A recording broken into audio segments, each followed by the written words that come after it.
پیام نوبتی پرزیدنت جمهوری تاجیکستان محترم امامعلی رحمان درباره سمت‌های اساسی سیاست داخلی و خارجی جمهوری که توسط همه شبکه‌های تلویزیونی و رادیویی مستقیما پخش گردید، رهبریت مقامات اجرایی حکومت دولتی ولایت، رئاست و اداره‌ها، تشکیلات و کارخانه‌ها، بانک‌ها، معارف و تندرستی و دیگر ساختار و مقامات دولتی سرجمعانه تماشا نمودند. لازم به ذکر است که پیام نوبتی پرزیدنت جمهوری تاجیکستان محترم امامعلی رحمان فراگیری سمت‌های اساسی سیاست داخلی و خارجی مملکت را برای دوره‌های آینده معین نموده، اوید به پیشبرد سیاست خارجی و تامین پیشرفت ساحه‌های اقتصاد و صنعت، امنیت و ثبات، راه و نقلیات، انرژتیکا، رشد علم و معارف، حفظ اجتماعی اهالی، جوانان، ورزش و سیاحی وظیفه‌های مشخص به میان گذاشتند. هر یک نکته بیان شده که به خاطر بهداشت وضع اقتصادی و اجتماعی، آبادی و پیشرفت مملکت در مجموع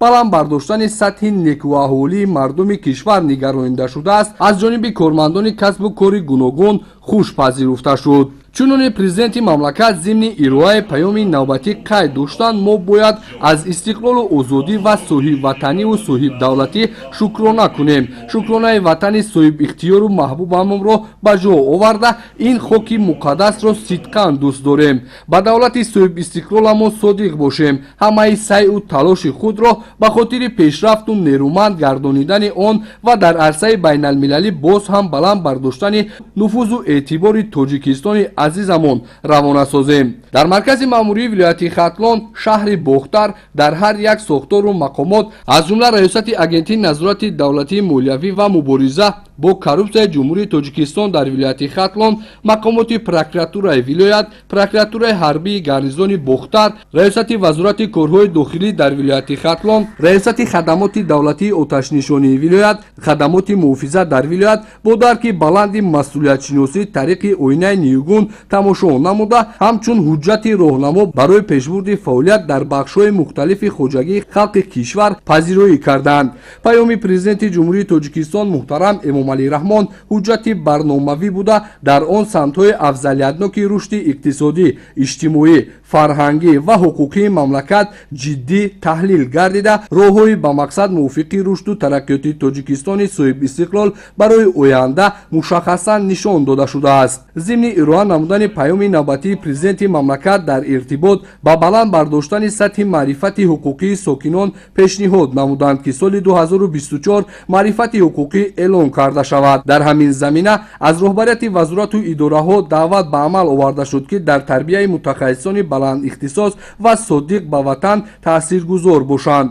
در برابر دیگر تدبیرها باید به آموزش زبان‌های خارجی دقت اولین درجه ظاهر کرده شود و آموزش زبان‌ها شروع از باغچه به راه مانده شود. تأکید گردید که با نظرداشت تقویت آموزش زبانها و پیشرفت فعالیت در ساختار و مقامات قدرتی نیز به آموزش زبانهای خارجی توجه ضروری روانه گردد. پیام پرزیدنت جمهوری تاجیکستان محترم امامعلی رحمان درباره سمت‌های اساسی سیاست داخلی و خارجی جمهوری را اهل کارمندان مقامات اجرایی حکومت دولتی شهر بختر نیز با احساس گرمی وطندوستی و درک بلند مسئولیت سرجمعانه تماشا نمودند. مسئله دیگر که ضمن ارائه پیام نوبتی سرور دولت مخصوص تاکید کرده شد، در 7 سال من بعد 10% کم نمودن سطح کمبزاعتی می باشد. تطبیق با سرعت اقتصادیات ملی در جمهوری نه کم از 8% بالا برده شود، ذکر داشت ضمن ارائه پیام سرور دولت محترم امامعلی رحمان.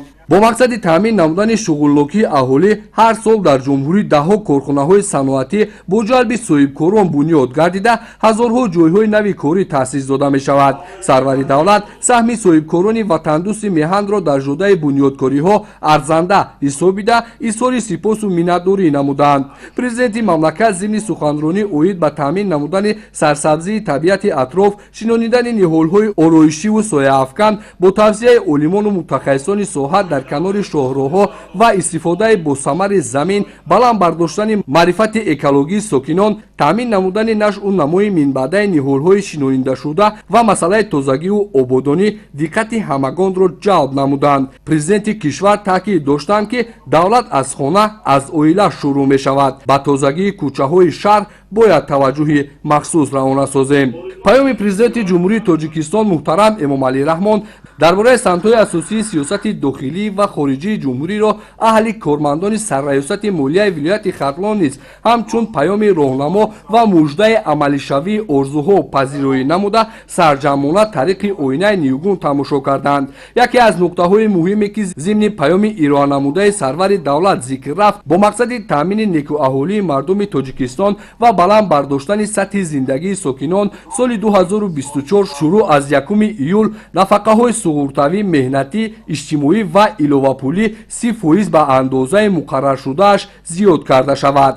аз 1 июл маоши вазифавии мақомотҳо аз ҷумла соҳаҳои маориф, илм, фарҳанг, варзиш, тандурустӣ, иҷтимоӣ ва дигар ташкилотҳои буҷетӣ ва стипендияҳо 40% зиёд карда шавад. аз 1 январи соли 2024 бошад, музди меҳнати хизматчиёни ҳарбӣ ва ҳифзи ҳуқуқ 40% баланд бардошта хоҳад шуд. дар самти сиёсати пуливу қарзӣ нигоҳ доштани қурби асъори миллӣ муҳим арзёбӣ шуда иброз карда шуд, ки дар соли 2023 қурби пул мӯътадил нигоҳ дошта шуда 3.8% сатҳи таваррумро ташкил намуд, ки ин нишондиҳандаи беҳтарин унвон гардид.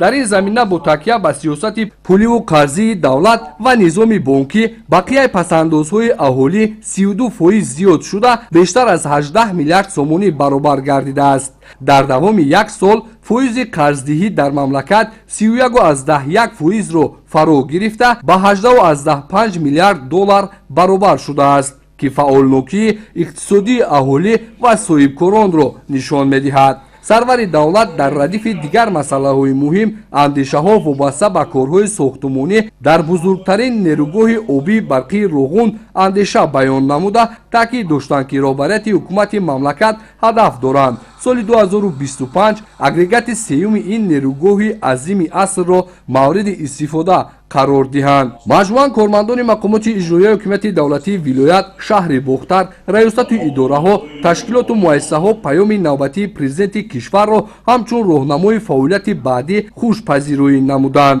ва итминони комил аст, ки ҳар як нуқтаи баёншуда, ҳар як дастуру супорише, ки аз паёми муждаовари пешвои муаззами миллат бармеояд, дар амал татбиқ карда шавад ва сокинони калонтарини вилояти кишвар Хатлони Бостонӣ баҳри амалишавии ҳадафҳои созандаву бунёдгаронаи роҳбари давлат аз тамоми имконоту шароити мавҷуда истифода мекунанд.